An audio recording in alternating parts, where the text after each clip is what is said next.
This is one of the feature events of the year for the Encephalitis Society. It's our annual members meeting, which is an opportunity for people to come together, to network with each other and hear each other's stories.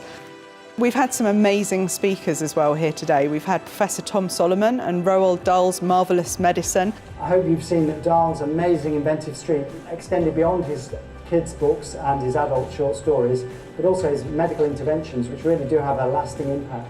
My talk was about my book, Roald Dahl's Marvellous Medicine, which I think is a really good example of how important the narrative is to patients, because of course Roald Dahl was both a patient and then he also had family members who were patients with various illnesses, and part of his way of dealing with it was to create stories. Tom Solomon's display was really good because he had a way of, he was obviously doing it to capture children and adults, but because he was doing it in a way to capture children, it's easier for someone with brain damage to understand it and enjoy it, because obviously with most events they go straight over my head.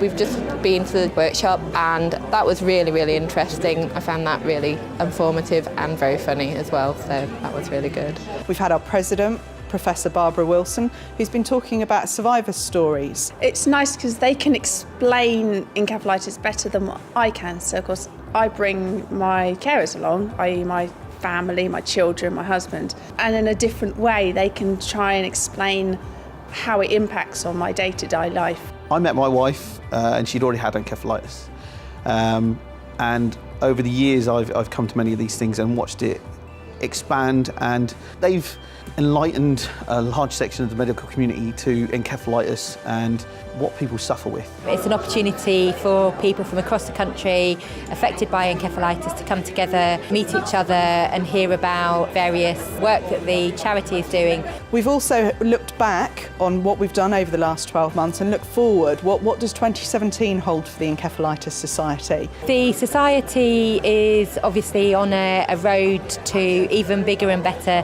things, and I'm really excited to be able to contribute in whatever way I can to helping the Society on that journey. And we've also had one of our corporate partners talking about one of their journeys as a solicitor with a child that had a brain injury.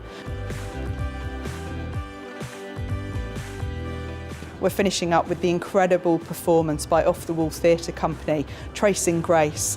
I've seen it already, but I can't wait to see it again, and there's so many people here that haven't yet seen it. My name is Grace, and Annie is making me a crown because I'm the queen of the world. Yeah, and it's the fourth one I've made you this week. Tracing Grace is a piece about my sister Grace, who suffered from encephalitis when she was 3 weeks old, and we're telling the tale of her life after the illness.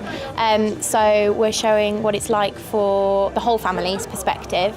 I thought it was immensely moving, and I felt huge resonance as somebody who's had encephalitis, what I might have put my family through, but I think the great sense of duty and obligation the family felt towards Grace was immensely moving. I really just want to raise awareness about this condition because Grace suffered really severely because no one knew about it.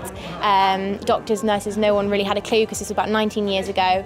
So it's sort of trying to bring it into today's society, trying to educate people, and I think what better way than using theatre. As a mother, the fact that she was only 3 weeks old when she suffered from encephalitis, I found that so, as a parent, so distressing because it was so well put across all your expectations of your young child and what may happen in those first few weeks that no parent should ever wish to go through, but the way that they dealt with it as the family was so moving. When we've done it at theatres, we've had people who've not been affected by it and they've still been very emotional after watching it.